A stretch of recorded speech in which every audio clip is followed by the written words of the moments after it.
GI से भी question आता है, हॉटेस्ट पार्ट है, क्या है वो? Optical isomerism.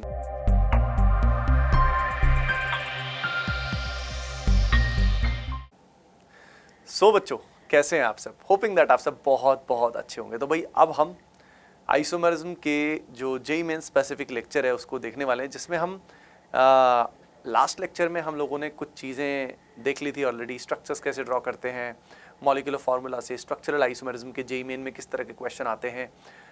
उसके अलावा स्टीरियो आइसोमेरिज्म में हमें कॉन्फर्मेशनल के बारे में जाना था और कैसे कभी कभी एंटी और गॉश में गॉश भी कभी कभी जीत जाता है, उस बारे में हमने बात की थी बच्चों।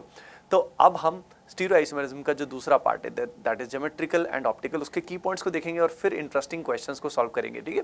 और देखिए इसके अंदर अगर हम बात करें तो जीआई से भी क्वेश्चन आता है, लेकिन ऑप्टिकल आइसोमेरिज्म मतलब पूरे आइसोमेरिज्म का जो हॉटेस्ट पार्ट है वो है भैया अपना, क्या है वो है ऑप्टिकल आइसोमेरिज्म, जिसके अंदर कितने कायरल सेंटर हैं और कायरल कंपाउंड है कि नहीं है, एनाइसोमेरिक रिलेशन, कैलकुलेशन ऑफ स्टीरियो, कुछ भी आ सकता है, ठीक है।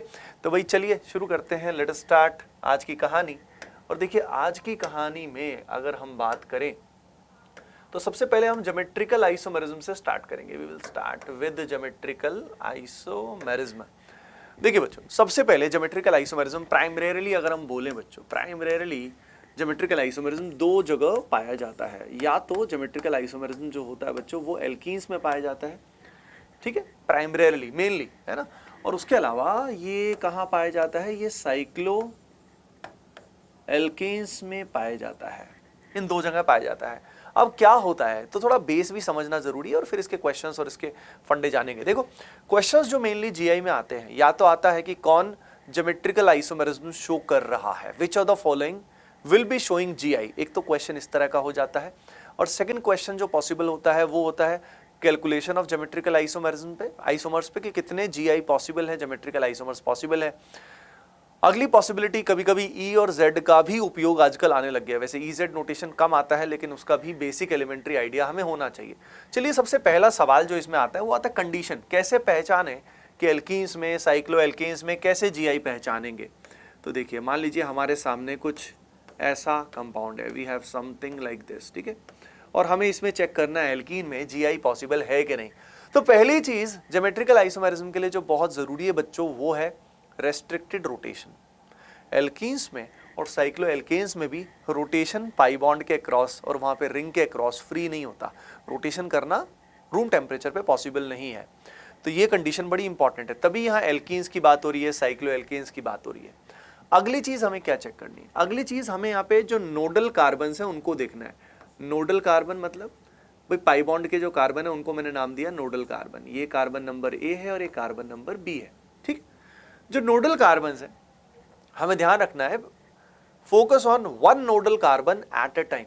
आपने सबसे पहले ए पे पूर्ण फोकस किया, कर रहे हो भी फोकस, और उससे जुड़े हुए दो ग्रुप्स होते हैं, उन दोनों ग्रुप्स को चेक करो। दे ग्रुप्स मतलब those groups must be different. जैसे यहाँ ऊपर मिथाइल है और नीचे इथाइल है तो दे आर सेपरेट। सिमिलरली जब मैंने अब बी पे फोकस किया तो ये जो दोनों हैं ये डिफरेंट है। अगर दोनों नोडल कार्बन्स पे जो ग्रुप्स हैं वो डिफरेंट आए तो इसका मतलब ज्योमेट्रिकल आइसोमेरिज्म पॉसिबल है, जीआई विल बी पॉसिबल।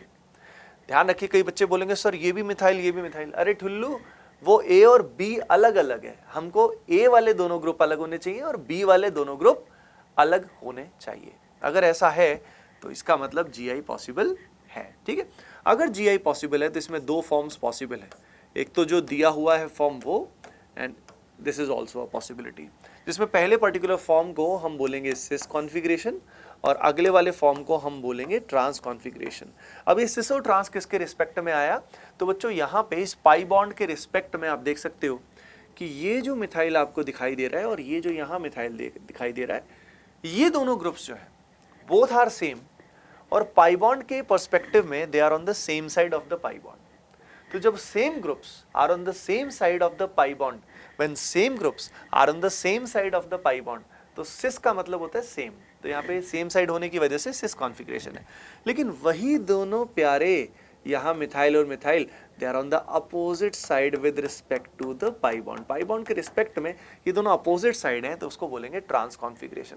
तो आपने एक बात लिख लेना सभी के सभी कि each each system showing GI will have each system showing GI will have two isomers, दो आइसोमर्स पॉसिबल है, एक सिस पॉसिबल है, एक इसमें ट्रांस पॉसिबल है। ठीक है, अब इसी में मैं EZ का आइडिया भी आपको दे देता हूं।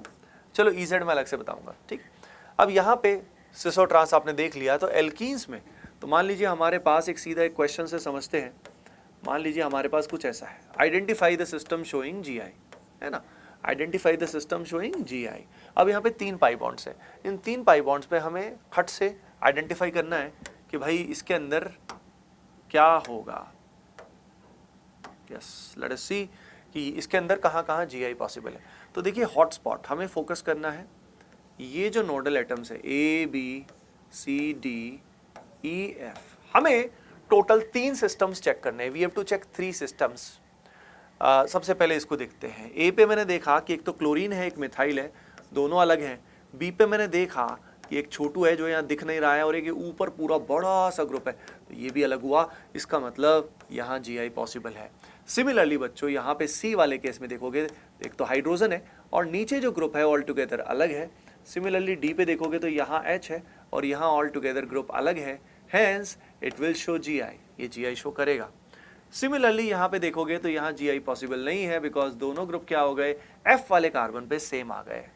तो आपने देखा कि यहाँ पे 2 सिस्टम्स हैं which will be showing GI, there are 2 systems which are showing GI। बात समझ में आई क्या सभी को? तो इस तरीके से GI एल्कीन्स में बहुत आसानी से देखा जा सकता है।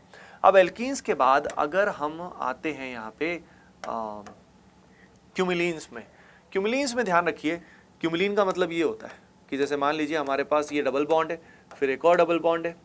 अगर हमारे पास, ध्यान रखिए, अगर हमारे पास आ जाते हैं odd number of pi bonds, odd number of pi bonds, तब GI पॉसिबल है, लेकिन तब भी हमें जो ये रूल है वो फॉलो करना होगा जो मैंने आपको अभी सिखाया था। तो याद रखिए क्यूमिलीन्स में GI पॉसिबल है, क्यूमिलीन्स में GI पॉसिबल है if number of pi bonds, जो कॉन्टिन्यूस पाई बॉन्ड्स आ रहे हैं, लगातार जो आ रहे हैं, ठीक है, ये क्यूमिलीन नहीं है, ऊपर वाला क्यूमिलीन नहीं है, इसमें सबको अलग अलग देखना है। यहाँ पे ये जो पूरा सिस्टम एज अ होल है, ये GI शो कर रहा है, यानी इट इज ओनली, समझ रहे हो, एक कंपाउंड GI शो कर रहा है। तो इसके कितने आइसोमर बनेंगे? 2 बनेंगे, लेकिन यहाँ 2 सिस्टम शो कर रहे हैं। तो ये बात आप लिख लीजिएगा। अब हम साइक्लोएल्केन्स पे चलते हैं। आइए देखते हैं साइक्लोएल्केन्स किस तरीके से GI शो करते हैं। देखिए साइक्लोएल्केन्स में अगर हम बात करें तो हाउ टू चेक कि यहाँ GI है कि नहीं। तो देखो GI बच्चों यहाँ पे मान लीजिए लगा है क्लोरीन, यहाँ पे लगा है bromine.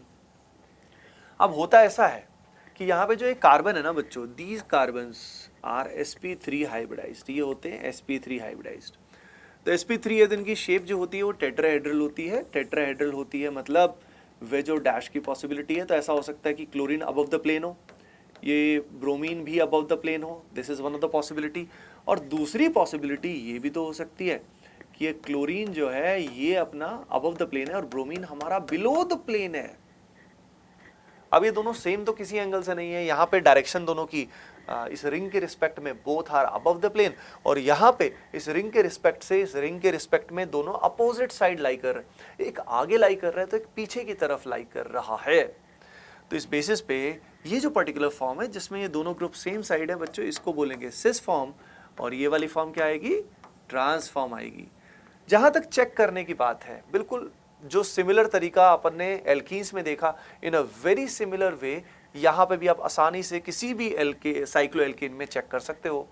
What you have to do is you need to focus on the nodal atom. ये रहा नोडल एटम और ये रहा नोडल एटम। नोडल एटम मतलब वो एटम जहाँ पे हमारे पास सब्स्टिट्यूएंट्स लगे हुए हैं, जहाँ पे सब्स्टिट्यूएंट्स है हम उसकी बात कर रहे हैं।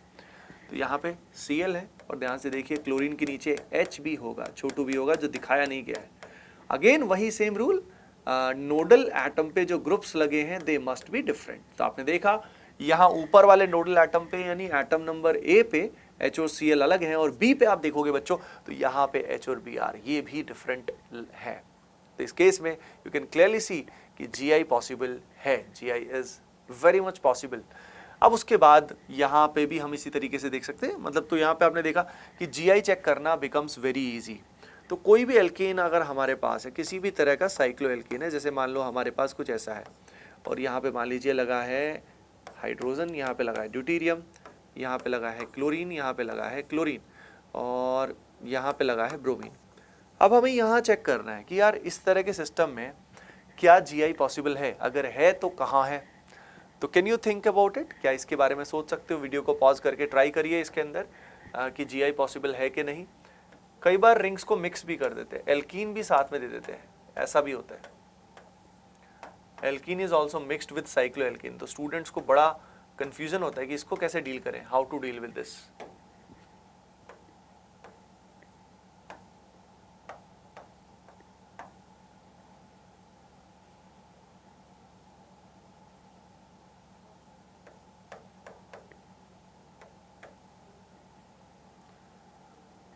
ये भी करिए, ये भी करिए, ये भी करिए, ट्राई करिए, चेक कि जीआई पॉसिबल है कि नहीं।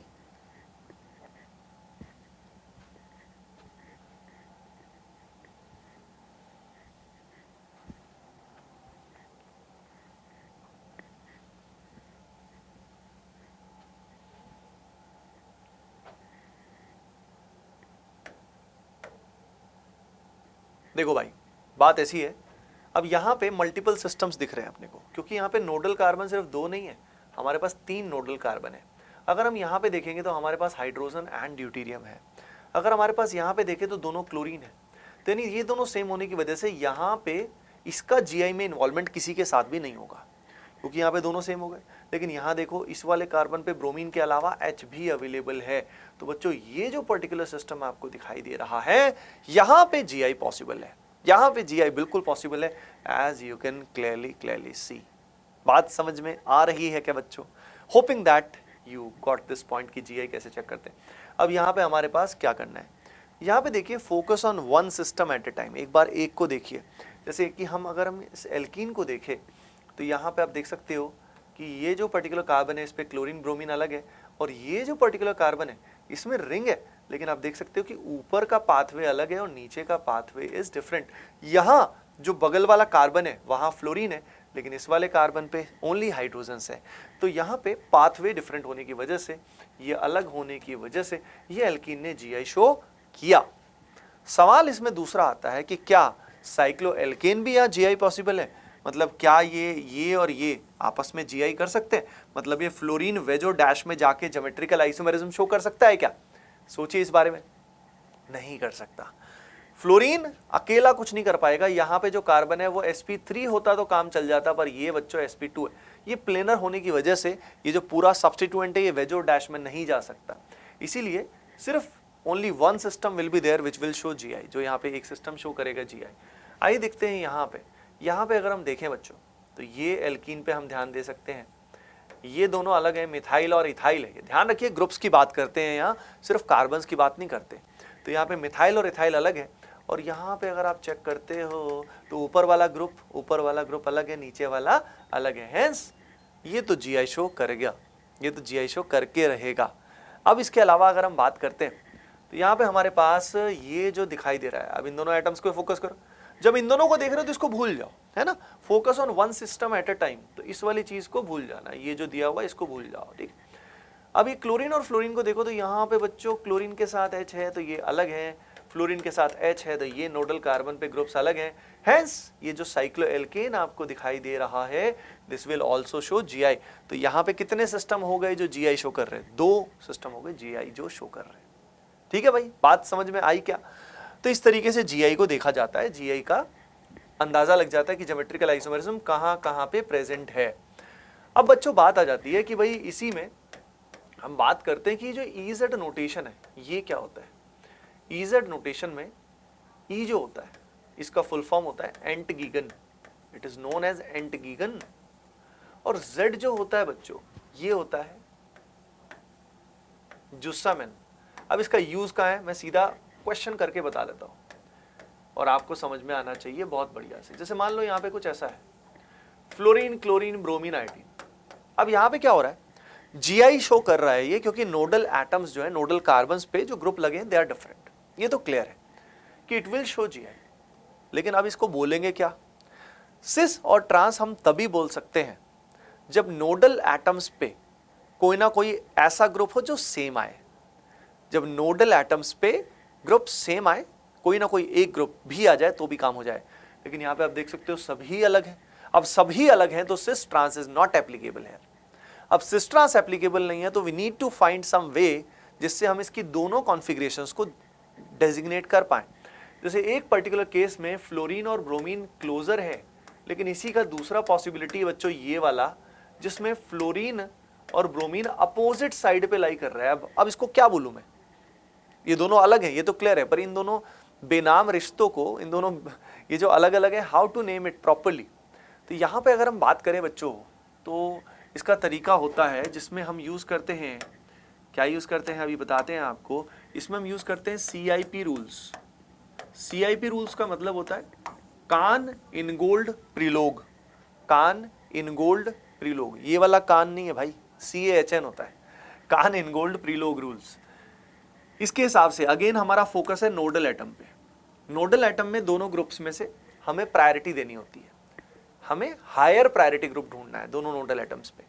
Priority will be given on the basis of atomic number. भाई जैसा पीरियोडिक प्रॉपर्टीज में होता है उसी तरीके से यहाँ पे भी higher atomic number is given more priority. यहाँ पे ब्रोमीन आयोडीन में कौन जीतेगा, आयोडीन जीतेगा, लॉजिकल सी बात है। तो हमने दोनों नोडल कार्बन्स पे हमने चेक कर लिया भाई किसकी प्रायोरिटी ज्यादा है। अब ये दोनों जो हायर प्रायोरिटी ग्रुप्स हैं, ये पाई बॉन्ड के रिस्पेक्ट में अगर सेम साइड आते हैं, सेम साइड आते हैं तो हम बोलेंगे इसका कॉन्फ़िगरेशन है Z। अगर यही higher priority groups pi bond के रिस्पेक्ट में अपोजिट साइड आते हैं बच्चों, तो इसको बोलेंगे कि भाई इसका कॉन्फ़िगरेशन है E। इसका कॉन्फ़िगरेशन क्या है, E। तो आपने देखा कि दो तरह के कॉन्फ़िगरेशन है, एक तो Z और एक E। High priority groups if they are on the same side तो Z होता है, अदरवाइज E होता है, और प्रायोरिटी दी जाती है on the basis of atomic number. तो EZ का ये बेसिक फंडा अपने को आना चाहिए। अगर दोनों आइसोटॉप्स हो, मान लो एक हाइड्रोजन है एक ड्यूटेरियम है, एटॉमिक नंबर सेम हो लेकिन मास अलग हो, नेचुरल सी बात है, अगर हम एटॉमिक नंबर से कंपैरिजन नहीं कर सकते तो मास नंबर के हिसाब से higher atomic number will be given more priority. Higher atomic number का प्रायोरिटी जो होगा बच्चों वो अधिक होगा, वो ज्यादा होगा। बात समझ में आई क्या सभी को? यस डियर स्टूडेंट्स, तो दैट इज द केस। तो EZ नोटेशन इस तरीके से देखते हैं, बाकी इसमें और भी बहुत सारी चीजें होती हैं, लेकिन फंडामेंटली बेसिक लेवल पे इससे क्वेश्चन हो जाते हैं। अब बात आती है GI में कैलकुलेशन की, कि कैलकुलेशन कैसे करें भाई, how to do the calculation. तो कैलकुलेशन के क्वेश्चन बहुत ही आसान होते हैं, ऐसा तो सब कुछ ही आसान है। अगर टीचर को भी मुश्किल लगेगा कोई चीज़ तो बच्चों को तो क्या ही लगेगा, ठीक है। तो यहाँ पे अगर कैलकुलेशन, सभी लिख लीजिए, calculation of geometrical isomers, calculation of geometrical isomers. देखो भाई, जैसे मान लो हमारे पास इस तरह का सिस्टम है, यहाँ पे दो एल्कीन है। सबसे पहले हमें चेक करना है कि GI कहाँ कहाँ पॉसिबल है। अब GI आपने देखा कि यहाँ भी पॉसिबल है, यहाँ भी पॉसिबल है, तो दो सिस्टम्स हैं जो GI शो कर रहे हैं। अगर दो सिस्टम शो कर रहे हैं बच्चों तो यहाँ पे देयर विल बी 2 की पावर n, n यहाँ पे number of systems showing GI, तो यहाँ पे 2 की पावर 2 हो जाएगा और करेक्ट आंसर विल बी 4। तो आपने देखा कि GI शो करने के लिए फॉर्मूला सीधा 2 की पावर n है।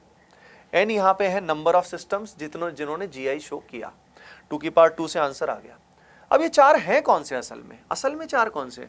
तो बहुत सिंपल है बच्चों, एक बार पॉसिबिलिटी है सिस और सिस, एक बार पॉसिबिलिटी है सिस और ट्रांस, एक बार पॉसिबिलिटी है ट्रांस और सिस, एक बार पॉसिबिलिटी है ट्रांस और ट्रांस। You got it? तो सिस सिस, सिस ट्रांस, ट्रांस सिस और ट्रांस ट्रांस, मल्टीपल पॉसिबिलिटी है। You got it? तो एक बार यहाँ कॉन्फ़िगरेशन सिस होगा तो एक बार यहाँ सिस होगा, एक बार ट्रांस होगा। असल में भी अपने को पता होना चाहिए कि चार हैं कौन से, ये नहीं कि बस रट्टाफिकेशन के हाँ भाई बस।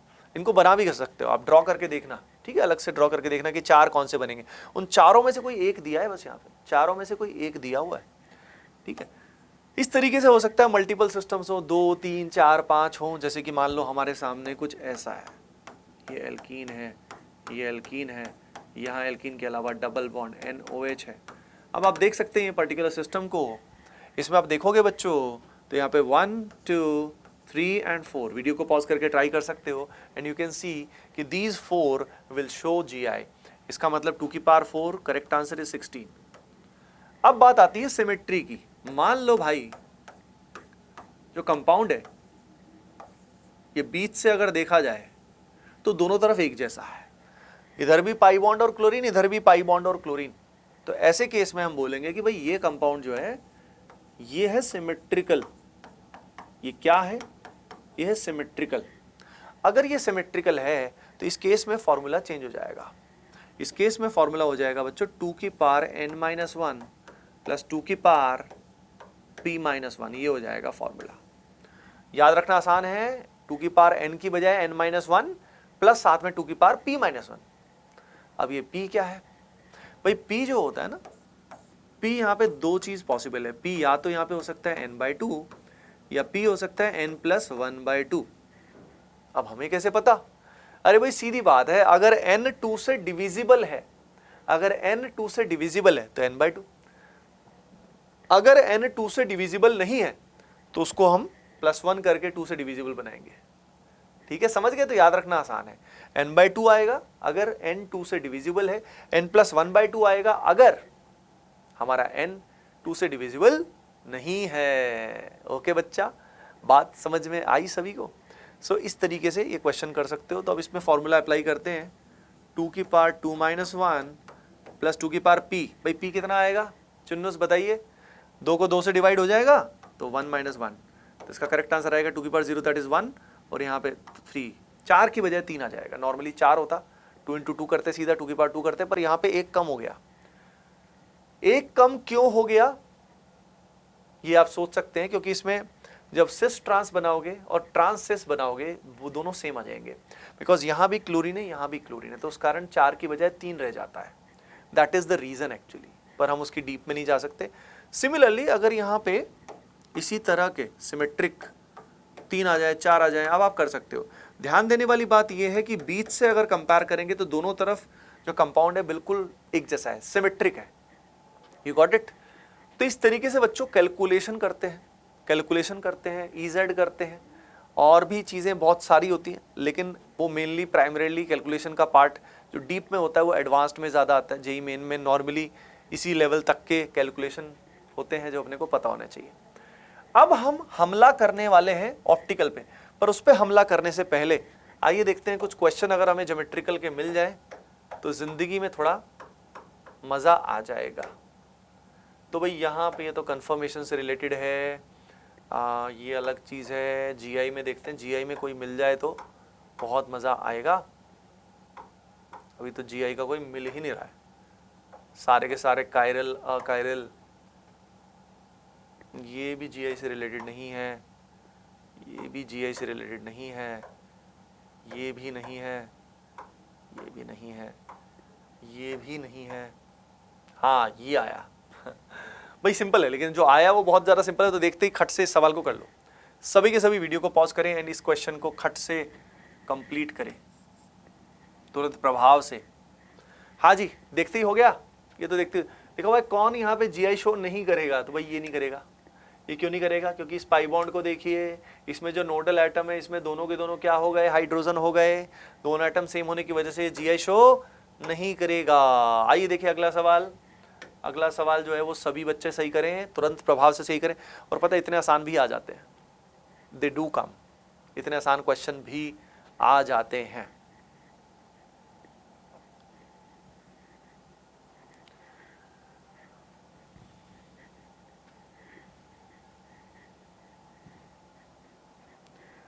श्री कृष्ण गोविंद हरे मुरारी, हे नाथ नारायण वासुदेवा। हाँ जी बच्चों, डन हो गया। देखिए द करेक्ट आंसर इज 1। यहाँ बोला हुआ है कौन शो नहीं करेगा? देखो यार, पेंटीन की अगर स्ट्रक्चर बनाएंगे तो यहाँ पे 1 पेंटीन ऐसा होगा, और 1 पे क्या आएगा?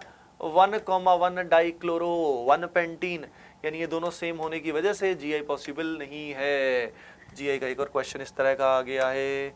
उसके अलावा आइए देखिए अगला क्वेश्चन करिए सभी के सभी बच्चों, क्योंकि देखो गेम सवालों का ही है, सवाल कर लोगे काम हो जाएगा। मतलब कई क्वेश्चंस क्लास में कर लिए, कुछ घर पे कर लिए, बस काम हो गया।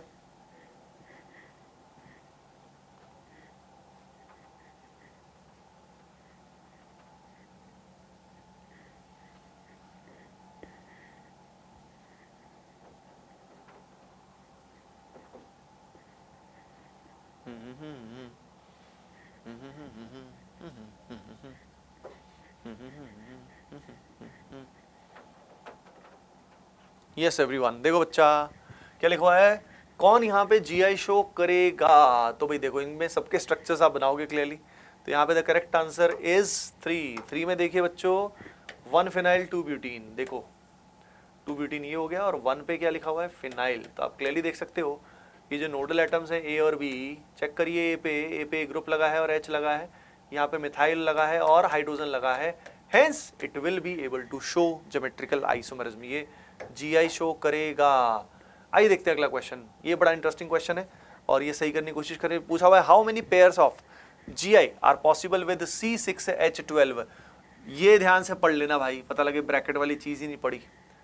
एक बात मैं आपको बताता हूं, पता है सिली मिस्टेक्स होने का सबसे बड़ा जो रीजन होता है ना, वो होता है क्वेश्चन को ठीक से ना पढ़ना, यानी not focusing on the things right now.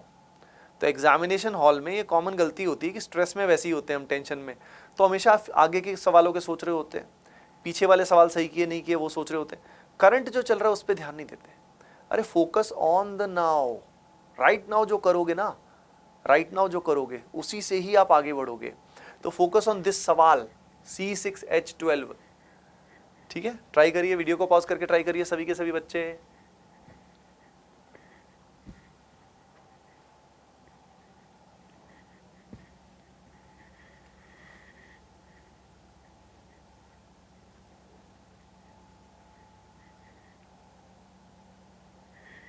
हाँ जी, देखो भाई हाउ मेनी पेयर्स, देखते हैं भाई इसका जवाब क्या दिया हुआ है, 4 दिया हुआ है। आइए देखते हैं कैसे करेंगे। C6H12, सबसे पहले इसके अंदर क्या करोगे बेटा, सबसे पहले इसका डबल बॉन्ड इक्विवेलेंट वैल्यू निकालोगे। डीबी वैल्यू कितना आएगा, बोलो 1 आएगा। क्या होता है डीबी का formula, C+1 minus of H+X minus N divide by 2, ये होता है। अब इससे निकालोगे तो 1 आएगा। एल्कीन्स बनेंगे, यानी ओपन चेन बोला ही था। एल्कीन में अब 6 में सबसे पहले let us draw the chain having maximum number of carbon. ऐसी चेन बना लो जिसमें मैक्सिमम नंबर ऑफ कार्बन हो, फिर उसको थोड़ा छोटा करो और मिथाइल को यहाँ लगाओ। फिर इसके बाद अगर हम बात करें तो यहाँ पे मिथाइल को लगाओ, ठीक है। This is how it is to be done, इस तरीके से करोगे। तो यहाँ पे अगर हम देखें तो ये बना, ये बना, ये बना। अब क्या करोगे, क्या इसे छोटा भी कर सकते हो, ट्राई कर लो। 4 अगर बनाया तो हमारे पास 2 मिथाइल बचे, 2 मिथाइल को मैंने यहाँ लगा दिया, या 2 मिथाइल को मैं यहाँ पे भी लगा सकता हूँ, ठीक है। इथाइल को क्यों नहीं लगाया, क्योंकि इथाइल को लगाओगे तो रिपीटेशन हो जाएगा। इसके अलावा स्ट्रक्चर तो नहीं बन सकते। अब बोला है pair of stereo geometrical isomer, तो देखो जब पाई बॉन्ड यहाँ लगेगा ना तब ये जीआई शो करेगा। इसके अलावा बेटा जब पाई बॉन्ड यहाँ लगेगा तब ये जीआई शो करेगा। तो 2 पेयर तो ये हो गए, तीसरा पेयर हमारे पास यहाँ आएगा, बाकी सब में जीआई शो नहीं करेगा, ये आप चेक करके देखना आराम से। और यहाँ जब पाई बॉन्ड आएगा तब ये जीआई शो करेगा। बाकी इनमें आप कहीं पे पाई बॉन्ड लगा के देख लो, ये जीआई शो नहीं करेंगे, कोई भी जीआई शो नहीं करेंगे। तो दीज आर द 4 पेयर्स, मतलब इसमें सिसो ट्रांस पॉसिबल है, इसमें पॉसिबल है, इसमें पॉसिबल है, इसमें पॉसिबल है, इसके अलावा किसी में पॉसिबल नहीं है। तो ये एक सही क्वेश्चन था रिलेटिवली, जिसमें थोड़ा दिमाग लगाना था। बाकी तो आसान होते हैं क्वेश्चंस काफ़ी सारे। हाँ जी, ये सवाल यहाँ पे एल्काइन है, ये ध्यान रखना, ये भाई ये एल्काइन दिया हुआ है, ट्रिपल बॉन्ड दिया हुआ है ऐसे। अब इसमें पूछा है कितने सिस ट्रांस आइसोमर पॉसिबल होंगे। ट्राई करिए सभी के सभी, वीडियो को पॉज करके, लेक्चर को पॉज करके ट्राई करिए सभी के सभी बच्चे। हाँ भाई डियर एटीपियंस, देखो यार यहाँ पे जीआई सिर्फ और सिर्फ इसमें पॉसिबल है, तो करेक्ट आंसर आएगा 2। एल्काइन जीआई नहीं कर सकता है क्योंकि एल्काइन के अंदर लीनियर शेप रहती है, लीनियर शेप में ज्योमेट्री चेंज हो ही नहीं सकती। लीनियर शेप में सीधा ही रहेगा, ज्योमेट्री कैसे चेंज होगी, लेंथ एरियल डिस्टेंस कैसे चेंज होगा। और ये जो पाई बॉन्ड है ये इसलिए शो नहीं कर रहा क्योंकि जैसा इधर है वैसा इधर है, hence 2 is the correct answer. 2 आएगा इसका, हाँ मतलब 2 इन द सेंस 1 ऑप्शन है और 2 is the correct answer. Okay, अब फिर OI से रिलेटेड क्वेश्चन आ गए हैं। तो भाई अब हम OI के कुछ ऑप्टिकल के कुछ की पॉइंट्स देखते हैं, भाई मजा आएगा, वो बहुत ज्यादा मजा आने वाला है। Let us see about optical, ठीक है। तो हेडिंग लगा दीजिए सभी के सभी जोश में लिख लो की पॉइंट्स ऑफ ऑप्टिकल आइसोमेरिज्म, की पॉइंट्स ऑफ ऑप्टिकल आइसोमेरिज्म, की पॉइंट्स ऑफ ऑप्टिकल आइसोमेरिज्म। देखो ऑप्टिकल आइसोमेरिज्म के की पॉइंट्स की अगर हम बात करें बच्चों, तो यहाँ पे सबसे पहले क्वेश्चन जो आ जाते हैं ना, एक तो इस पॉइंट पे आ जाते हैं कि भाई बताओ कितने कायरल सेंटर है, how many chiral center are there, ये पूछ लेता क्वेश्चन आपसे, ठीक है। तो कायरल सेंटर जो है ये होता क्या है? देखो कायरल सेंटर इन जनरल एक कार्बन होता है, वैसे कार्बन के अलावा कोई एटम भी हो सकता है। ये एक ऐसा कार्बन होता है जिसको हम एक स्टार सिंबल से, लिटिल स्टार से रिप्रेजेंट करते हैं। और इसमें क्या होता है कि इस एटम का हाइब्रिडाइजेशन जो होता है इन जनरल sp3 होता है। sp3 के अलावा अगर हम बात करें तो यहाँ पे चारों ग्रुप अलग होते हैं, जैसे यहाँ क्लोरीन है, यहाँ मिथाइल है, यहाँ इथाइल है, और एक जो दिखाई नहीं दे रहा वो कौन है? H, छोटू। तो चारों ग्रुप अलग होंगे तो ये सेंटर बोला जाएगा कायरल। कायरल का मतलब होता है हैंड लाइक, कायरल मतलब हाथ के जैसा। अब अपने हाथ में क्या है, मतलब अनसिमेट्रिकल। तो चारों ग्रुप जब अलग होंगे तो it is a chiral centre, तब होगा वो कायरल सेंटर। जैसे कि यहाँ पे आप देख सकते हो, आइए देखते हैं यहाँ पे, यहाँ क्लोरीन है, यहाँ ब्रोमीन है, यहाँ पे आयोडीन है। अब इसमें अगर आप देखोगे तो यहाँ पे बच्चा क्या कर सकते हो, यहाँ पे ये सेंटर्स, ये सेंटर कायरल है, ये भी कायरल है, ये भी कायरल है। कैसे चेक किया? खट से चेक कर सकते हो। ये क्लोरीन है, यहाँ पे मिथाइल है, एक जो छुपा हुआ है तीसरा वो हाइड्रोजन है, और चौथा ये पूरा ग्रुप एज अ होल अलग है। तो याद रखिए all the 4 groups must be different. मैंने 4 एटम्स नहीं बोले, मैंने बोला चारों ग्रुप अलग हैं, ग्रुप ऑफ एटम्स। तो हो सकता है वो एटम हो सकता है वो ग्रुप ऑफ एटम। अगली बात ध्यान रखने की है, हो सकता है अगर आइसोटॉप दिया है तो उसको भी अलग ग्रुप माना जाएगा। Isotope is treated as separate group. बात क्लियर हो गई सभी को? तो इस तरीके से कायरल सेंटर्स को देखा जाता है।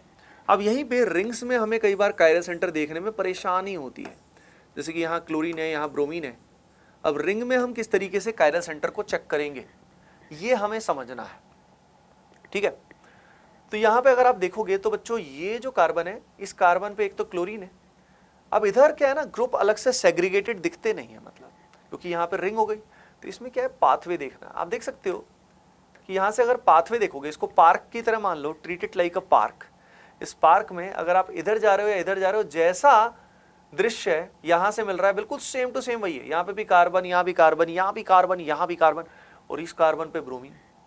तो हेंस ये सेंटर कायरल नहीं है। सिमिलरली ये सेंटर भी कायरल नहीं है। लेकिन यहीं पे अगर मैंने थोड़ा सा बदलाव कर लिया, मैंने यहाँ लगा दिया पाई बॉन्ड, बस यहीं पे वक्त बदल गया, जज्बात बदल गए। यहाँ पे पाई बॉन्ड आते ही अब ये सेंटर कायरल है और ये सेंटर भी कायरल है।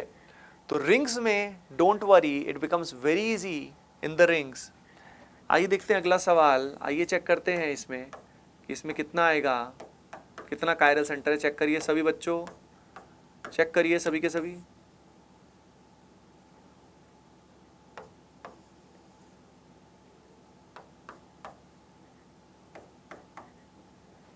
चेक करिए कितने कायरल सेंटर्स यहां बन जाएंगे। How many chiral centers are possible, how many chiral centers are possible, कितने कायरल सेंटर यहां पॉसिबल हैं?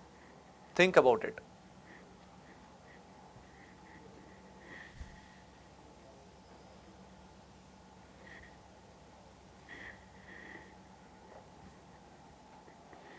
हाँ जी एवरीवन, देखिए बच्चों यहां पे अगर हम बात करें तो यहां पे 1, 2, 3, 4 ये 4 सेंटर कायरल है। ये दोनों कायरल नहीं है बिकॉज यहाँ कार्बन का हाइब्रिडाइजेशन क्या हो गया, sp2 हो गया। तो when the hybridization of carbon is sp2 it is not possible. अच्छा उसके अलावा कुछ और देख लेते हैं, जैसे कि मान लीजिए हमारे पास कुछ ऐसा है। इस एग्जाम्पल पे देखिए कितने कायरल सेंटर है और क्या इसमें ये नाइट्रोजन भी कायरल है? थिंक अबाउट इट, सोचिए इसके बारे में।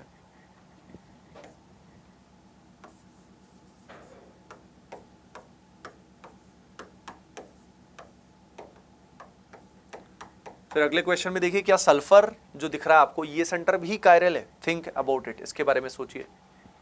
तो कायरल सेंटर चेक करना is not a difficult task. इसमें sp2 यानी बेंजीन से जुड़ा हुआ कोई भी कार्बन होगा। बेंजीन मतलब बेंजीन जुड़ा हुआ नहीं, बेंजीन वाला कोई भी कार्बन कभी कायरल नहीं हो सकता क्योंकि सारे के सारे sp2 हैं। तो कई बार बड़े बड़े कंपाउंड देख के हम घबरा जाते हैं, लेकिन बड़े कंपाउंड्स में आसानी होता है, इतना कोई मुश्किल नहीं होता है। हमें बस थोड़ा ऑब्जर्वेशन अच्छा करना है। देखो यहाँ ये नाइट्रोजन कायरल इसीलिए नहीं है क्योंकि इसका लोन पेयर क्या कर रहा है बेटा, resonance. And when the lone pair is involved in resonance the hybridization of sp2 will be nitrogen will be sp2। इसका हाइब्रिडाइजेशन sp2 होने की वजह से ये कायरल नहीं होगा। लेकिन ये आप देख सकते हो ये कायरल होगा, this will be chiral because of ये रास्ता अलग है, ये अलग है, एक क्लोरीन है और एक हाइड्रोजन है, तो ये अलग है। यहाँ सल्फर भी कायरल है क्योंकि लोन पेयर रेजोनेंस में हिस्सा नहीं ले रहा है। ये जो पाई बॉन्ड और पाई बॉन्ड का कॉन्जुगेशन है, तो lone pair will not participate in the resonance. तो यहाँ मिथाइल अलग है बच्चों, ऑक्सीजन अलग है, बेंजीन अलग है, लोन पेयर अलग है, तो चारों अलग है। sp3 हाइब्रिडाइजेशन है तो सल्फर कैन ऑल्सो भी कायरल। तो आपने देखा कि सल्फर जो है बच्चा वो भी कायरल हो सकता है, नाइट्रोजन भी हो सकता है, ये वाला नहीं है। तो बड़े कंपाउंड को देख के घबराइएगा नहीं कि कायरल कैसे है कैसे नहीं है, तो अपन उससे रिलेटेड क्वेश्चन कर भी लेंगे तो मजा आएगा। कायरल सेंटर से अगली चीज जो उससे एसोसिएटेड पूछी जाती है बच्चों, जो सेकंड की कॉन्सेप्ट है वो है आरएस कॉन्फ़िगरेशन। आरएस कॉन्फ़िगरेशन कैसे चेक किया जाता है? जैसे कि एल्कीन जब जीआई शो करता है तो उसके लिए सिस ट्रांस या ईजेड का यूज किया जाता है। उसी तरीके से कायरल सेंटर जब होता है तो दो पॉसिबल कॉन्फ़िगरेशंस होती है। जैसे कि यहाँ पे हो सकता है क्लोरीन वेज में आए, लेकिन इसी कायरल सेंटर में हो सकता है वो डैश पे आए, यानी बिलो द प्लेन आए। ये भी एक पॉसिबिलिटी होती है, ठीक है। तो यहाँ पे अगर एक बार वेज पॉसिबल है, एक बार डैश पॉसिबल है, तो इस कायरल सेंटर को नाम तो देना पड़ेगा कि यार इस कॉन्फ़िगरेशन को कुछ नाम तो देना पड़ेगा, इस अरेंजमेंट को कुछ नाम तो देना पड़ेगा। ऐसे ही तो बार बार बोल नहीं सकते कि ये आगे था ये पीछे था, नहीं, दैट वोंट वर्क, राइट। तो कायरल सेंटर की कॉन्फ़िगरेशन को बताने के लिए आरएस कॉन्फ़िगरेशन का यूज किया जाता है। तो समझ में आया कि why RS is used? It is used to designate the orientation of all the 4 groups across the chiral center. आइए अब देखते हैं वो चारों ग्रुप्स में कैसे डेजिग्नेशन करते हैं, क्या करते हैं। लेट अस सी। देखो बेटा, यहां पे अगेन चारों ग्रुप्स हैं। चारों ग्रुप्स को प्रायोरिटी दी जाएगी according to their atomic number. Same CIP rules जो हमने पहले देखे थे वही यूज होंगे। तो यहां नंबर 1 मिलेगा, यहां पे नंबर 2 मिलेगा, यहां नंबर 3। कैसे कंपैरिजन किया इन दोनों में? यहां भी कार्बन था, यहां भी कार्बन था। फर्क क्या पड़ा? इस कार्बन के आगे भी बच्चों क्या है? कार्बन है। तो इसीलिए ये जीत गया। और हमारा जो लोवेस्ट प्रायोरिटी ग्रुप है हाइड्रोजन, ये क्या है? Below the plane. अब हम क्या करेंगे? अब हम यहां पे एक सर्कल बना देंगे। क्या करेंगे? एक सर्कल बना देंगे। अब इस सर्कल में इमेजिन करो कि 3 पॉइंट्स हैं। ये जो 1 है, ये 2 है और ये 3 है। ये सर्कल के पेरीफेरी पे लगे हुए हैं। जैसे एक पॉइंट यहां मान लो, 2 को आप इस तरफ मान लो और 3 को आप इस तरफ मान लो। अब आपको दिख जाएगा कि 1 से 2 और 2 से 3 जाओगे तो डायरेक्शन क्या आएगी बेटा? क्लॉकवाइज आएगी ना, इधर से इधर जाओगे ऐसे। अगर आप ऐसे क्लॉकवाइज जाओगे तो इसका मतलब कॉन्फ़िगरेशन क्या होगा? आर। हम बोलेंगे इसका कायरल सेंटर का कॉन्फ़िगरेशन है आर। लेकिन यहीं पे अगर हम बात करें बच्चा, यहीं पे देखिए, अब Cl डैश पे है, सब कुछ सेम है, सब कुछ सेम है, लेकिन हमारा जो LPG है छोटू, वो डैश की बजाय वेज पे है। सेम सर्कल बनाओगे वही क्लॉकवाइज आएगा, लेकिन आंसर क्या हो जाएगा? एस। तो आपने एक बात देखी कि जो LPG है उसका बड़ा रोल है, लोएस्ट प्रायोरिटी ग्रुप। अगर ये डैश पे है तब तो R आएगा क्लॉकवाइज में और S आएगा एंटी क्लॉकवाइज में। लेकिन अगर LPG किस पे आ गया? वेज पे आ गया, आउट ऑफ द प्लेन आ गया, तो आंसर विल बी रिवर्स्ड। तो आपने ओवरऑल बात समझी। Assign the priorities according to the CIP rules. Make a circle. जो पॉइंट्स आपने डेजिग्नेट किए 1 2 3, देखिए 1 से 2, 2 से 3 जाने पे डायरेक्शन क्या आई? अगर वो क्लॉकवाइज है तो R है, एंटी क्लॉकवाइज है तो S है। लेकिन ये तभी एप्लीकेबल है जब LPG किस पे है? डैश पे। अगर LPG वेज पे आया तो सारा गेम क्या हो जाएगा? रिवर्स। सारा गेम क्या हो जाएगा? रिवर्स। ये अपने को ध्यान रखना है, ये हमें पता होना चाहिए, ठीक है। तो आरएस कॉन्फ़िगरेशन में दिस इज इंपॉर्टेंट। अब यहां पे बच्चों अगर हम बात करें तो हमारे पास क्वेश्चन कई बार इसमें आ जाता है, फिशर प्रोजेक्शन में आ जाता है। जैसे कि यहाँ पे मान लेते हैं CH3, यहाँ फ्लोरीन, यहाँ क्लोरीन, यहाँ हाइड्रोजन, हाइड्रोजन, CH3। अब फिशर प्रोजेक्शन जो होता है बेटा, मैं मानता हूँ कई बच्चों को फिशर प्रोजेक्शन ठीक से पता नहीं होता। फिशर, न्यूमैन, सोहॉर्स, इनका इंटर कन्वर्जन में दिक्कत आती है। तो ये जो इंटर कन्वर्जन कैसे करते हैं कैसे नहीं करते, ये मेरे बाकी वीडियोस की एक्सेस भी आपको है, तो आप उनकी हेल्प से how to interconvert these two, क्योंकि वो पूरा प्रोसेस बताने में अगेन काफ़ी टाइम लगता है, राइट। तो उसको आप ज़रूर देख लीजिएगा, नहीं तो आपको डिफरेंट प्रोजेक्शंस में दिक्कत आएगी कि कैसे फिशर को कन्वर्ट करते हैं सोहॉर्स में, सोहॉर्स को न्यूमैन में, सब आपस में कैसे इंटर कन्वर्ट होते हैं। It is important specially for JEE advance. JEE main में इतना इंपॉर्टेंट नहीं होता। अब फिशर में अपने को ये बात पता होनी चाहिए, कि जो ग्रुप्स हॉरिजॉन्टल प्लेन पे लाई करते हैं, जो ग्रुप्स हॉरिजॉन्टल प्लेन पे लाई करते हैं बेटा, they are above the plane, वो होते हैं अबव द प्लेन, और जो वर्टिकल लाइन पे लाई करते हैं they are below the plane.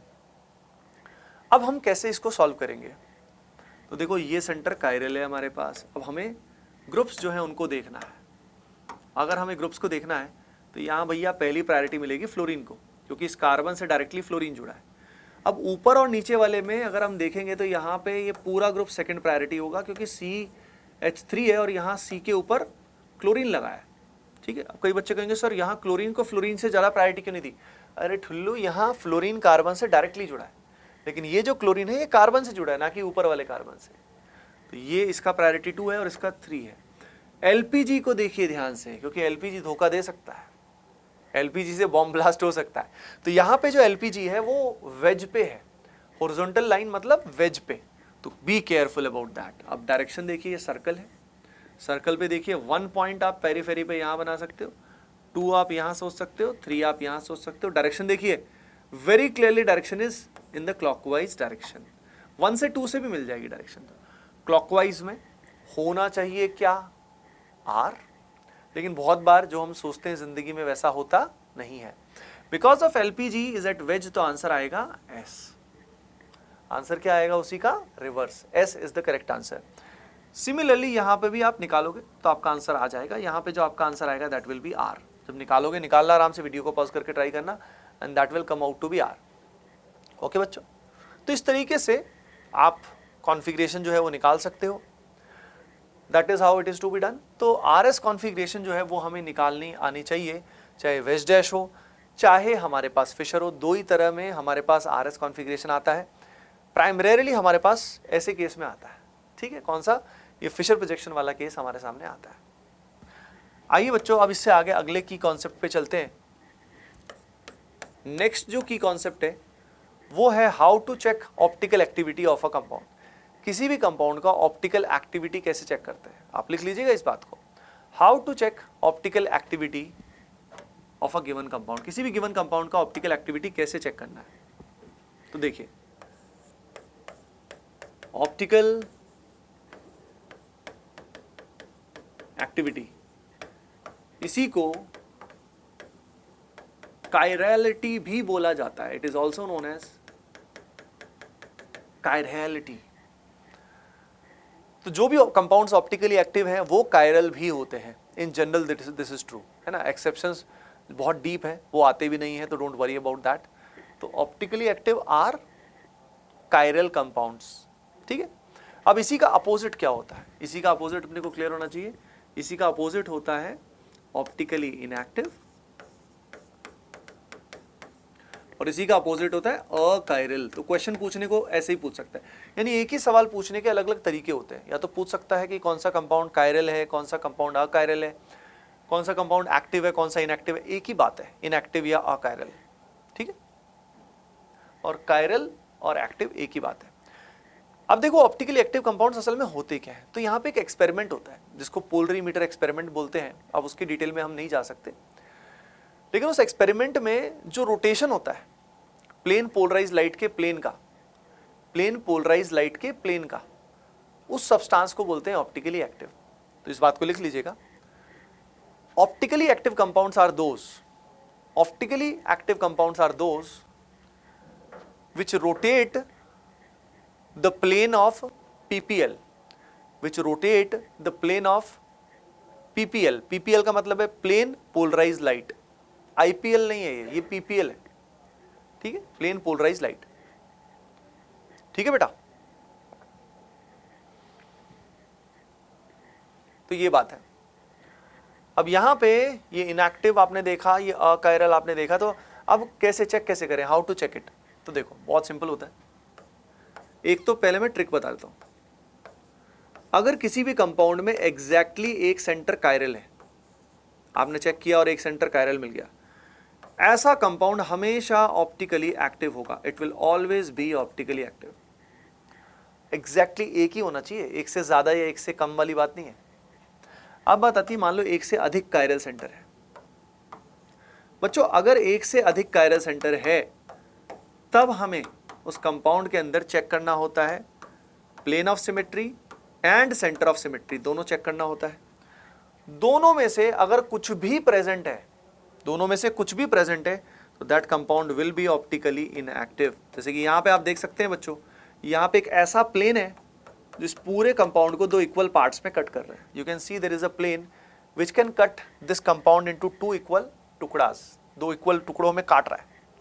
तो हम क्या बोलेंगे, हम बोलेंगे भाई ये ऑप्टिकली इनएक्टिव है। और ये जो प्लेन है, जो प्लेन इसको इक्वल पार्ट्स में कट कर रहा है, ये है राइट, ये है प्लेन ऑफ सिमेट्री।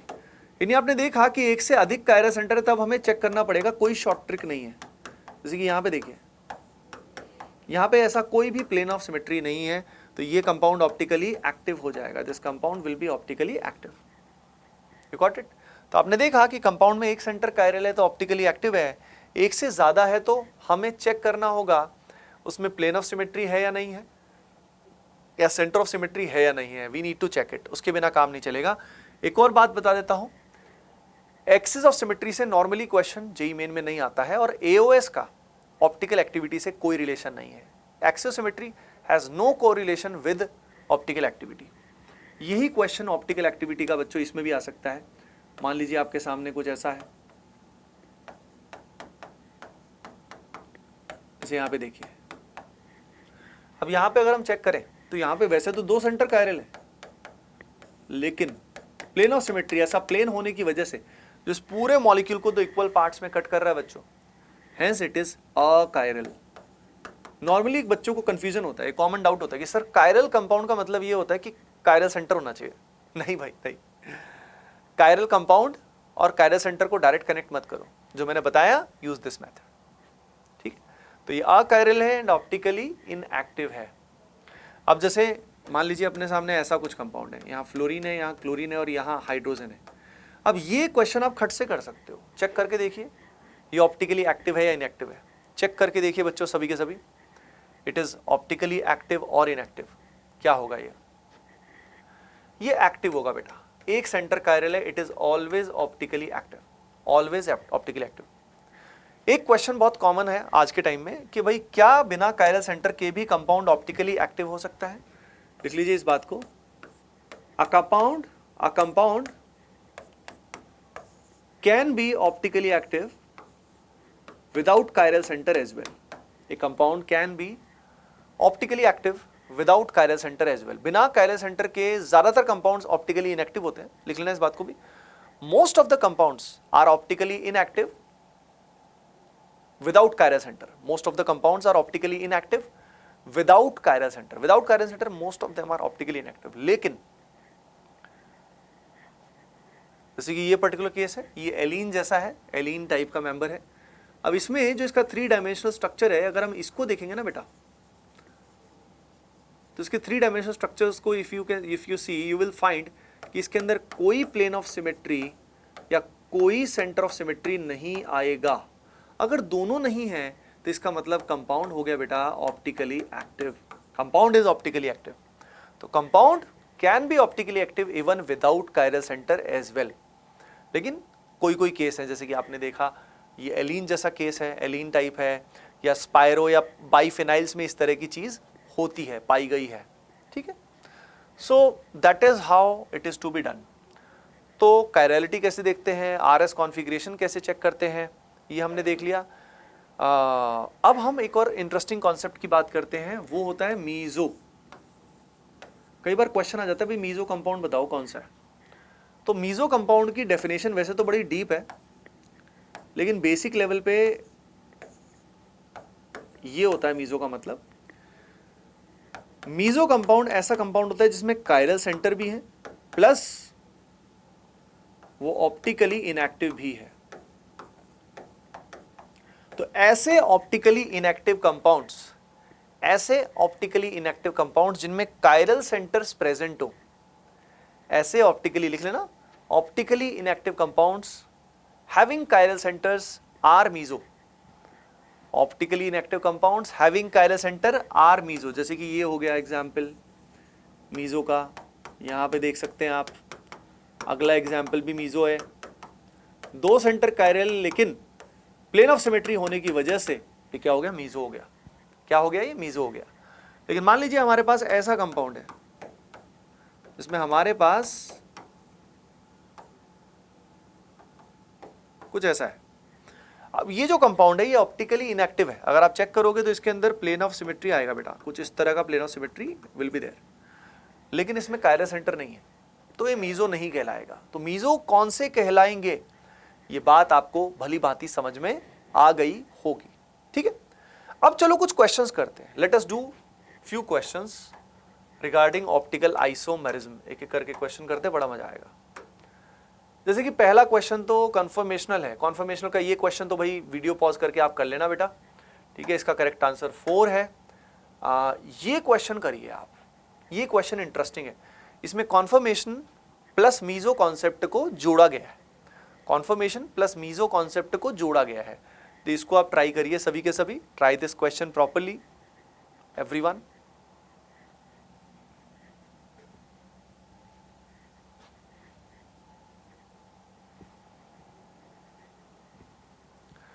चलो बच्चों, होपिंग दैट आप इसने इस सवाल को ट्राई किया होगा। देखो यहाँ पे दिया हुआ है आपके सामने मीजो ब्यूटेन 2,3 डायोल।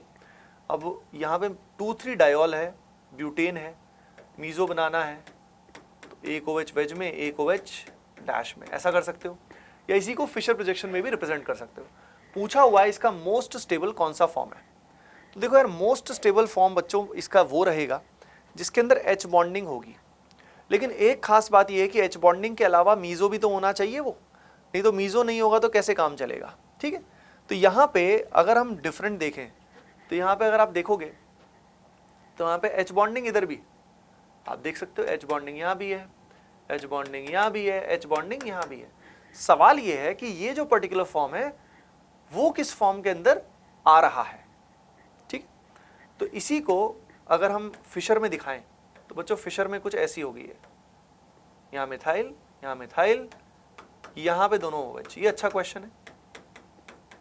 अब इसी को अगर मैं सीधा बनाऊं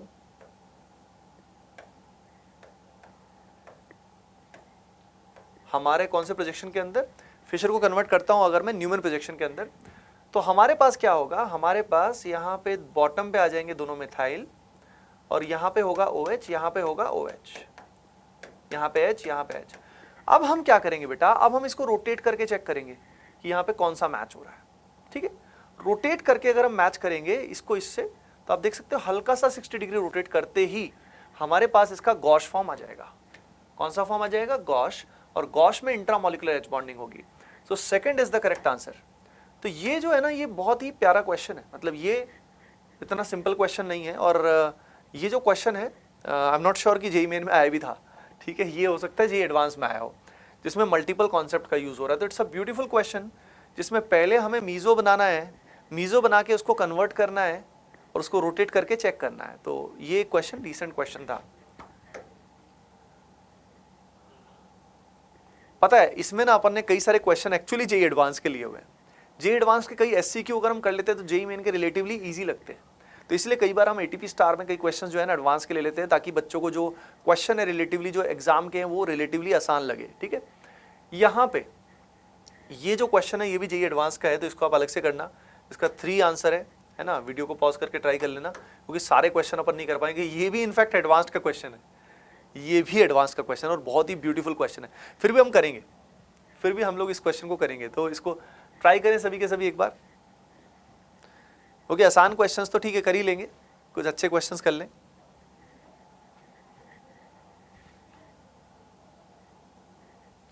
देखो बेटा, बहुत ब्यूटीफुल क्वेश्चन है। यहाँ बोला हुआ है number of stable conformers. Conformers वैसे स्टेबल ही होते हैं, मैंने आपको बताया भी था। कन्फर्मर्स स्टेबल वालों को ही कन्फर्मर्स बोलते हैं।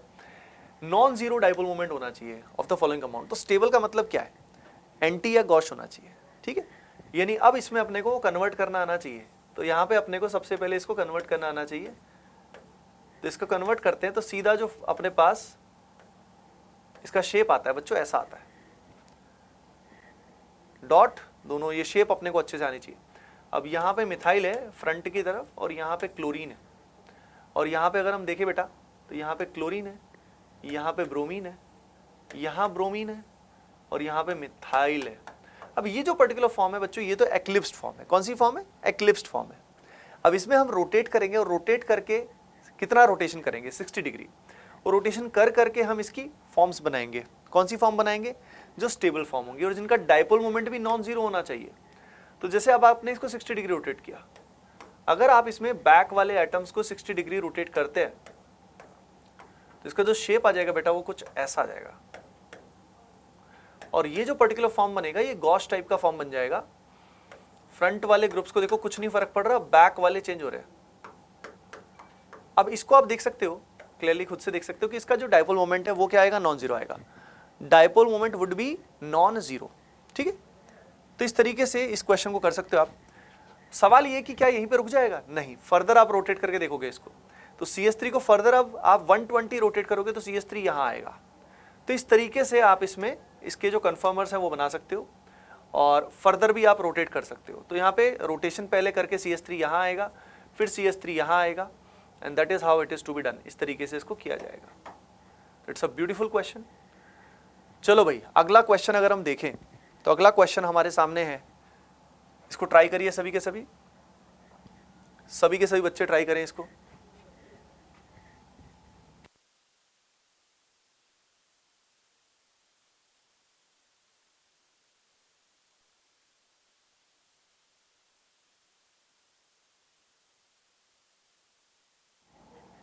हाँ बच्चों, देखो यहां पे जो क्वेश्चन है बोला हुआ है isomeric deuterated bromide with molecular formula C4H8DBr। देखो यार, यहाँ पे अपने को सब में देखना है कि किसके अंदर दो कायरल सेंटर हैं, वो हमें बना के देखने हैं। सब में बना के देख लो, तो आसानी क्वेश्चन है काफ़ी। इसका 3 इज द करेक्ट आंसर। अगर 3 में देखें तो क्या हो रहा है, स्ट्रक्चर बना लो, ब्यूटेन ये है, और 3 ड्यूट्रो है, ड्यूटीरियम है, और 2 पे ब्रोमो है। वही नंबर ऑफ कायरल सेंटर वाला क्वेश्चन है, और थोड़ा इसको IUPAC नेमिंग से मिक्स कर दिया इसने। तो it's not a difficult question, structure बस ड्रॉ करना आना चाहिए था, बाकी इस क्वेश्चन में कुछ खास नहीं है। हाँ जी, ये पर्टिकुलर सवाल number of asymmetric carbon atom का मतलब क्या है? इसका मतलब है कायरल सेंटर पूछ रहा है आपसे। ट्राई करिए सभी के सभी, इसको ट्राई करिए दिस क्वेश्चन एवरीवन।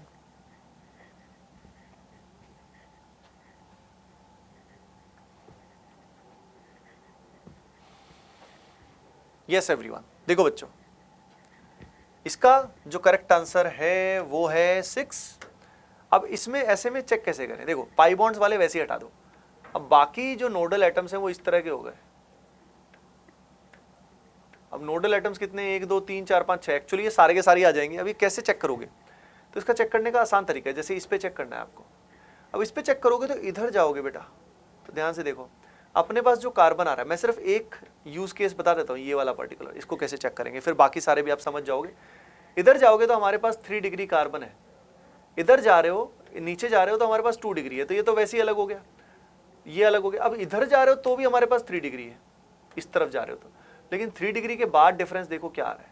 3 डिग्री के बाद जो नेक्स्ट कार्बन है वो 2 डिग्री है। यहाँ पे देखो 3 डिग्री के बाद हमारे पास सीधा 4 डिग्री कार्बन आ रहा है, और इधर हमारे पास 2, यानी डिफरेंस आ रहा है, आगे जाके डिफरेंस आ रहा है। तो जरूरी नहीं है कि डिफरेंस शुरू में आए, डिफरेंस पाथवे में आगे जाके भी आ सकता है। तो आपने देखा कि कायरल सेंटर तब भी होता है कि अगर ग्रुप जो है उसमें एटम सेम आ रहा है लेकिन आगे उसका ब्रांचिंग अलग हो रही है, कोई ना कोई डिफरेंस आ रहा है। आगे जाके चाहे कहीं पे भी डिफरेंस आए पर पॉइंट ऑफ डिफरेंस होना चाहिए। तो आप देख सकते हो कि इधर जाके पाथवे डिफरेंट है भाई, इधर पाई बॉन्ड कहीं नहीं है, इधर देखो पाई बॉन्ड्स हैं आगे जाके। तो इस तरीके से आप देख सकते हो कि डिफरेंस कहीं पे भी आए, फिर that way in a similar manner आप सारे इसमें कर सकते हो। You got it? जैसे ये क्वेश्चन आया हुआ है, इंटरेस्टिंग क्वेश्चन है, पूछा है total number of chiral compound from the following, इनमें से कितने कंपाउंड कायरल हैं। ठीक है, तो सही क्वेश्चन भी आ जाते हैं आजकल, ऐसा नहीं कि सारे के सारे पपलू क्वेश्चन ही आएंगे।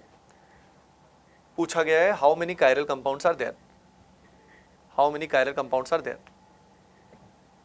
चलो बच्चों, होपिंग दैट वीडियो को पॉज करके आपने ट्राई किया होगा।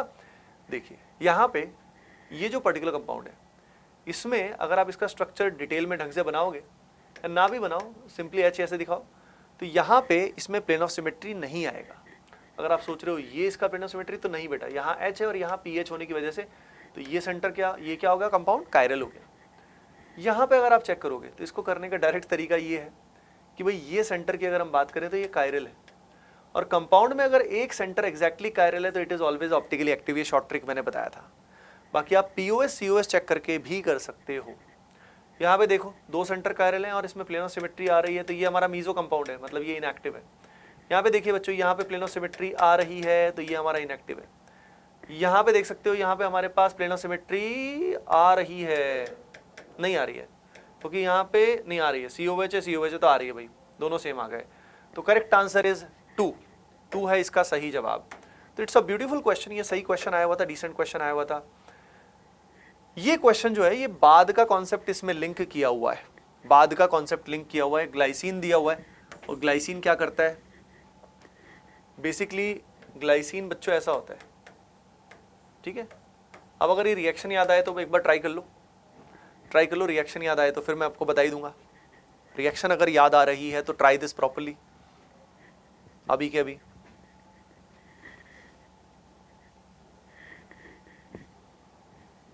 हाँ जी बच्चा, देखो एवरीवन, यहां पे the correct answer is second है इसका सही जवाब।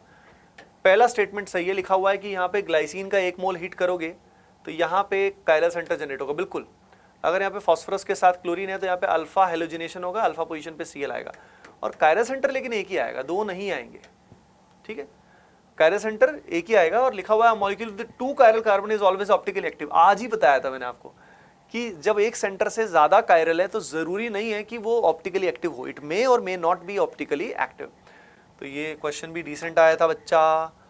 अगला क्वेश्चन भी आप कर सकते हो, यानी देखो इंटरेस्टिंग क्वेश्चन आ रखे हैं। जेई मेन में भी अच्छे अच्छे क्वेश्चन आए हुए हैं, यानी कि जेई मेन में अच्छे क्वेश्चन नहीं है, इसीलिए हमें अच्छे क्वेश्चंस की प्रैक्टिस कर लेना, तो फिर जेई मेन के हमें रिलेटिवली आसान लगते हैं। अब देखो ये क्वेश्चंस आप खुद से भी ट्राई करना, बढ़िया से ट्राई करना। अब हम क्या करते हैं, मैं एक ही कॉन्सेप्ट आपको और बताना चाहता हूं, जिसके बेसिस पे फिर मतलब क्वेश्चन के थ्रू भी बता सकता हूं, क्वेश्चन के थ्रू ही बताऊंगा इनफैक्ट। बच्चों ये जो की कॉन्सेप्ट है ना, ये है इनैशोमेरिक मतलब आइसोमेरिक रिलेशन। अगर हमें चेक करना है, जैसे ऑप्टिकल आइसोमर्स में इनैशोमर्स भी आते हैं, डायस्टीरियोमर्स भी आते हैं, तो हाउ टू चेक, अगर हमें चेक करना है इनैशोमर डायस्टीरियोमर तो किस तरीके से चेक करेंगे, तो ये देखते हैं with the help of an example.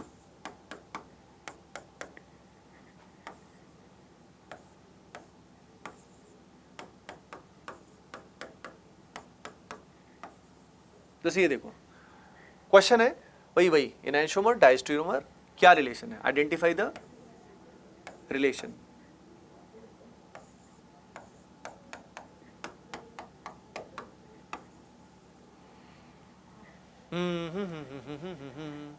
अब ये 3 है अपने सामने।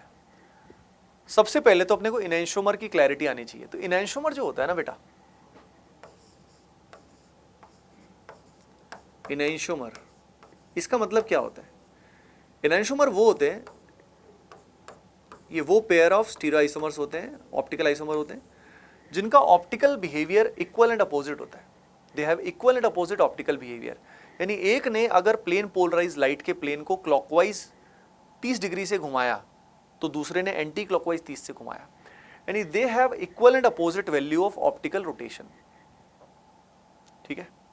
इनैशोमर्स एक्चुअल में तो ये होते हैं, लेकिन अब इनका डेफिनेशंस क्या होता है, इसका डेफिनेशन अपने को पता होना चाहिए, बड़ा ही इंपॉर्टेंट है ये, लिख लेना इस बात को, कई बार डेफिनेशन से क्वेश्चन आ जाते हैं। They are non superimposable mirror images of each other, इस बात को लिख लो सभी, they are non superimposable mirror image of each other, एक दूसरे के non superimposable mirror image. अब इसका मतलब क्या है क्या नहीं है, ये डिटेल में अपने को अब जाने की जरूरत है नहीं, हम सीधा क्वेश्चंस पे आएंगे, पर ये डेफिनेशन अपने को क्लियर होनी बहुत जरूरी है कि ये non superimposable mirror image होते हैं। यहीं पे डायस्टीरियोमर की अगर हम बात करें तो क्या फंडा होता है, अगर हम डायस्टीरियोमर की बात करें बच्चों, तो ये क्या होते हैं, these are pair of stereoisomer which are non mirror image. लिख लो इनके बारे में, they are pair of stereoisomer which are non mirror image, mirror image नहीं होते, they are non mirror image. अब सवाल ये है कि इनैशोमर कैसे चेक करोगे, व्हाट इज द वे। तो इनैशोमर डायस्टीरियोमर चेक करना इज क्वाइट इजी, इसके मल्टीपल मेथड होते हैं, एक होता है मेथड ऑफ इंटरचेंज, एक होता है आरएस कॉन्फ़िगरेशन। मेनली 2 मेथड्स होते हैं, आरएस कॉन्फ़िगरेशन से भी देख सकते हो आप, मेथड ऑफ इंटरचेंज से भी देख सकते हो। यहाँ पे जो क्वेश्चंस हैं वो आरएस कॉन्फ़िगरेशन से बड़ा आसानी से हो जाते हैं। क्या करना होता है, देखो इसका मेथड ये होता है, मैं मेथड बता देता हूँ सीधा, उससे आप क्वेश्चंस कर सकते हैं। मैं एक मेथड बता रहा हूँ आरएस कॉन्फ़िगरेशन वाला, आरएस वाला। देखो सबसे पहले जो कायरल सेंटर्स है ना, उनका आरएस कॉन्फ़िगरेशन निकाल लो। तो पहला स्टेप 1 क्या हो गया, लिख लेना, आइडेंटिफाई द आरएस कॉन्फ़िगरेशन, निकाल लिया। अब जैसे यहां पे आरएस कॉन्फ़िगरेशन निकालोगे तो यहां पे आएगा एस और यहां पे आएगा आर, 1 2 3 क्लॉकवाइज, हाँ यहाँ पे ऐसा आएगा, यहाँ आएगा, आपको टाइम लगेगा थोड़ा निकालने में। तो आरएस कॉन्फ़िगरेशन निकालोगे पहले तो। अब वो निकालने के बाद जैसे यहाँ पे एस आया, यहाँ पे आर आया, ठीक है, यहाँ पे निकालोगे तो बच्चों यहाँ आएगा आर, यहाँ आएगा आर, यहाँ पे निकालोगे तो यहाँ आएगा आर और यहाँ आएगा एस। आपको थोड़ा सा समय लगेगा निकालने में, ठीक है। तो यहाँ पे अब ये कॉन्फ़िगरेशंस आ गया। अब देखो केस 1 ये हो सकता है कि अगर आरएस अपोजिट है, अगर आरएस कॉन्फ़िगरेशन अपोजिट है बच्चों, तो दो बातें हो सकती है, या तो सिमेट्री उसमें है या नहीं है। अगर आरएस अपोजिट कॉन्फ़िगरेशन है और सिमेट्री है, तो ऐसे केस में बच्चों वो होते हैं सेम, बस दिखने में अलग लग रहे हैं, but actually they are same. तो आपने देखा कि केस 1 है जब आरएस कॉन्फ़िगरेशन अपोजिट है, आरएस कॉन्फ़िगरेशन अपोजिट है और सिमेट्री भी है, तो प्लस, तो मतलब क्या हो गए, सेम हो गए। लेकिन अगर सिमेट्री नहीं है तो वो हो गए बच्चा इनैंशोमर, दे आर इनैंशोमर। तो आपने देखा कि सिर्फ अपोजिट आरएस होने से इनैंशोमर नहीं बनते, अपोजिट आरएस के साथ अगर सिमेट्री नहीं है तब वो इनैंशोमर है, ठीक है। केस 2 ये है कि भाई आरएस ना तो सेम है ना ही अपोजिट है, नाइदर सेम नॉर अपोजिट। तो ऐसे केस में डायरेक्टली जवाब आ जाएगा बेटा डायस्टीरियोमर, तब वो होंगे डायस्टीरियोमर। तो यहां पे अगर ए बी और सी की बात करें, ये ए है, ये बी है और सी है, तो आप साफ दे सकते हो कि ए और सी जो है बेटा, ए और सी ये है इनैंशोमर, लेकिन बाकी जो ए और बी है और बी और सी है ये है डायस्टीरियोमर, ये है डायस्टीरियोमर, क्योंकि कॉन्फ़िगरेशन एस आर और आर आर ना तो एग्जैक्टली सेम है ना एग्जैक्टली अपोजिट है। You got it. तो ऐसा होता है। तो आपने देखा कि इस तरीके से ये दो केसेस के हिसाब से आप कोई भी सवाल आरएस कॉन्फ़िगरेशन की हेल्प से यू कैन डू इट, ठीक है। अब बात आता है जो एक तरह से लास्ट इंपॉर्टेंट की कॉन्सेप्ट है, वो है कैलकुलेशन ऑफ स्टीरियो आइसोमर। लिख लीजिए, how to calculate stereoisomers. जैसे हमारे सामने स्टीरियो आइसोमर कैलकुलेट करना है। अब स्टीरियो आइसोमर में क्या क्या होता है तो समझिए, स्टीरियो आइसोमर में हमारे पास ज्योमेट्रिकल आइसोमर भी होता है, हमारे पास ऑप्टिकल आइसोमर भी होता है, दोनों होते हैं, ठीक है। तो stereo isomer basically GI union OI होता है। प्लस नहीं बोला मैंने, यूनियन बोला। यूनियन का मतलब अगर दोनों में कुछ रिपीटेशन है तो उसको डबल काउंट नहीं करते। ऐसा नहीं है कि वो जीआई भी ओआई दोनों है तो दोनों को डबल ऐड कर दिया, नहीं, वो एग्जाम्पल से समझ में आ जाएगा। अभी जैसे देखिए, हमें इसमें देखना है तो बहुत ही सिंपल है। हमने देखा कि कायरल सेंटर हो गया तो ये शो करेगा ऑप्टिकल आइसोमेरिज्म, कायरल सेंटर है तो क्या शो करेगा, ओ आई। यहां पे ये क्या शो करेगा, जी आई। हम कायरल सेंटर देखते ही बच्चों बोल सकते हैं कि ओ आई शो करेगा, तो ये कंडीशन फॉर ओ आई लिख लेना, लिख लो condition for O I, simple लिखो, compound having chiral centres will show O I, compound having chiral centres will show O I. Question आ सकता है कभी कभी कि कौन कौन ओ आई शो करेगा, तो कायरल सेंटर जिसमें है वो ओ आई शो करेगा, ठीक है, ओके। तो यहां पे अगर हम बात करें तो यहां पे हमारे पास दो सेंटर कायरल और ये एक सिस्टम है जो जी आई शो करेगा। तो टोटल एन की वैल्यू, नंबर ऑफ सिस्टम कितने हुए, 3 हो गए, तो 2 की पावर 3 कितना हुआ भाई, 8 आ गया। तो जैसे जी आई में 2 की पावर n था, टोटल स्टीरियो आइसोमर में भी 2 की पावर n होता है, लेकिन n यहां पे होता है नंबर ऑफ सिस्टम्स जिसमें ओ आई जी आई हो रहा है, ये हमें ध्यान रखना है, ठीक है। आइए देखते हैं इसका अगला क्वेश्चन। से मान लीजिए हमारे पास है कुछ ऐसा, ठीक है। अब देखो यहां पे ये सेंटर कायरल है, ये सेंटर कायरल है और ये जी आई भी शो कर रहा है। लेकिन एक और ध्यान रखने वाली बात ये है कि ये जो एल्केन है ना, ये जीआई भी शो कर रहा है, यानी यहाँ पे कायरल सेंटर्स भी है और यहाँ पे जो ये दिख रहा है ये जीआई भी शो कर रहा है, तो तब सिर्फ ओआई से भी काम चल जाएगा। तो आपने बड़ी इंपॉर्टेंट बात जानी कि यहाँ n की वैल्यू 3 है, n की वैल्यू 4 नहीं है। तो आपने देखा अगर किसी सिस्टम में एक ही साथ जीआई भी हो रहा है और वहीं पे कायरल सेंटर भी प्रेजेंट है उसी पॉइंट पे, तो आप सिर्फ n की वैल्यू में कायरल सेंटर को ऐड करेंगे, आप उस जीआई को ऐड नहीं करेंगे। यहाँ से देखिए ये जो जीआई था ये इंडिपेंडेंट था, अलग सिस्टम था, लेकिन यहाँ पे ये दोनों ओवरलैप कर रहे हैं। तो n की वैल्यू 4 नहीं है, n की वैल्यू 3 है, तो इसका आंसर आएगा 8। करेक्ट आंसर इज 8, मतलब 8 इसका फाइनल आंसर है। तो इस तरीके से ज्योमेट्रिकल आइसोमर्स को बेटा काउंट किया जाता है। चलो अब देखते हैं कुछ और सवाल, अगर हमारे सामने कुछ और इंटरेस्टिंग आता है तो वो और देखते हैं, और फिर हमारा जो आइसोमेरिज्म है इसकी अब आप भरपूर प्रैक्टिस करिए बच्चों। It's all about practicing more and more good quality questions. तो जो भी मटेरियल हमने प्रोवाइड किया है उसको आप ढंग से करिए, ठीक। जैसे इस क्वेश्चन को करिए एक बार आप, let us try this question. सभी के सभी क्वेश्चन पूछा है, वीडियो को पॉज करें, ट्राई करें।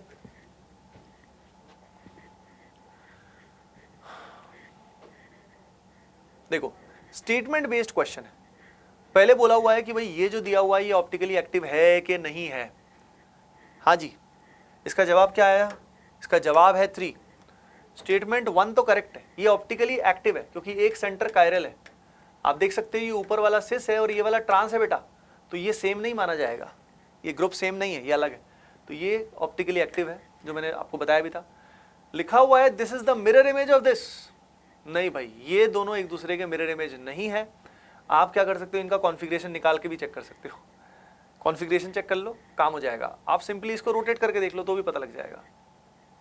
तो यहाँ पे by using RS configuration you will see कि ये मिरर इमेज एक दूसरे के नहीं है। मिरर इमेज होने के लिए आरएस कॉन्फ़िगरेशन अपोजिट होना चाहिए, RS configuration must be opposite. ये क्वेश्चन पूछा हुआ है which of the following has highest इनॉल content. Try करिए इसको एक बार जल्दी से, कहाँ पे इनॉल हाईएस्ट है, वीडियो को पॉज करके ट्राई करिए। It's a beautiful question. देखो बेटा यहाँ पे द करेक्ट आंसर इज 4, क्योंकि 4 में जब यहाँ से अल्फा एच निकालोगे ना तो यहाँ पे फिनॉल बन जाएगा, पैरा टोटोमेरिज्म हो जाएगा और ये एरोमेटिक बन जाएगा। ये चीज़ यहाँ पे भी हो सकती है, एच निकल के ये भी एरोमेटिक बनेगा। तो 4 क्यों आया, 3 क्यों नहीं आया? द रीजन इज 3 में ये ऑलरेडी एरोमेटिक है, एन का लोन पेयर होने की वजह से इट इज ऑलरेडी एरोमेटिक, और इनॉल बनने के बाद भी एरोमेटिक है। तो फायदा क्या हुआ, मुनाफा क्या हुआ? So that is how it is to be done. इस तरीके से इसको करना था। ये क्वेश्चन भी ब्यूटीफुल है, ये आप वीडियो को पॉज करके ट्राई कर लेना, आप समझ जाओगे। इसका आंसर आएगा 2, इसका आंसर आएगा 2।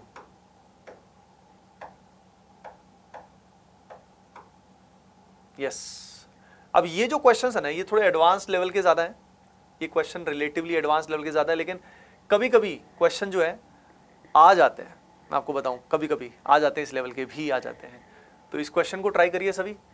लिखा हुआ है विच कैनॉट शो ओ आई, कौन यहाँ पे ओ आई शो नहीं कर पाएगा? चलिए जी, इसका करेक्ट आंसर बता रहा हूं, इसका करेक्ट आंसर है 4।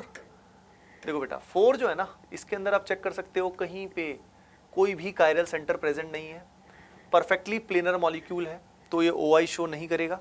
ठीक है,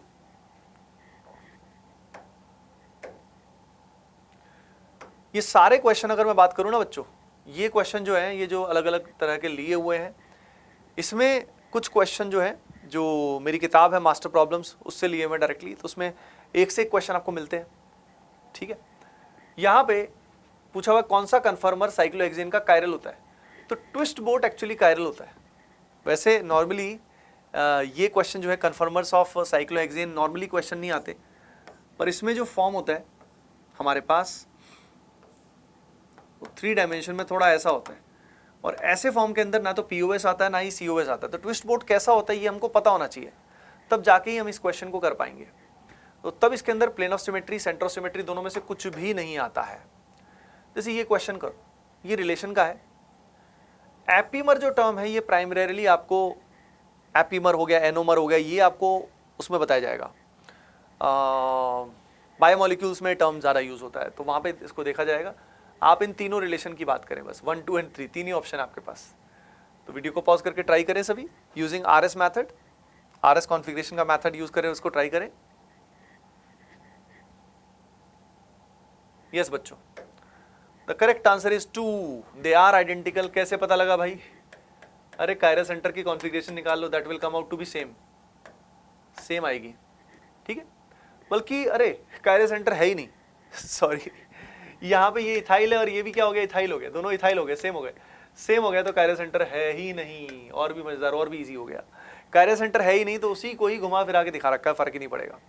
कायरस सेंटर होता तब जाके RS निकालते थे। बड़ा प्यारा क्वेश्चन, इंटरेस्टिंग क्वेश्चन हो गया। ओके बच्चों, सो भाई इस तरीके से हम तरह तरह के क्वेश्चंस करते हैं। और let me sum up overall आज के सेशन में और आइसोमेरिज्म में आपने जो समझा, भाई जो की कॉन्सेप्ट है, जैसे कि रिलेशन कैसे निकालना है, इसकी आपको और प्रैक्टिस करनी है। कैलकुलेशन ऑफ स्टीरियो आइसोमर की और प्रैक्टिस आपको करनी होगी, ठीक है। बाकी आपने GI कब शो करते हैं, कब नहीं करते, कैलकुलेशन GI का कैसे करते हैं, RS कॉन्फ़िगरेशन कैसे निकालते हैं, ऑप्टिकल एक्टिविटी कैसे चेक करते हैं, और कायरल सेंटर कैसे चेक करते हैं, कायरलिटी ऑप्टिकल एक्टिविटी कैसे चेक करते हैं, मीजो कंपाउंड क्या होते हैं। बहुत सारे कॉन्सेप्ट बच्चों आज हमने रिवाइज करे, काफ़ी सारे हमने इंटरेस्टिंग क्वेश्चन भी करे। होपिंग दैट आप सबको बहुत बहुत मजा आया होगा, ठीक है।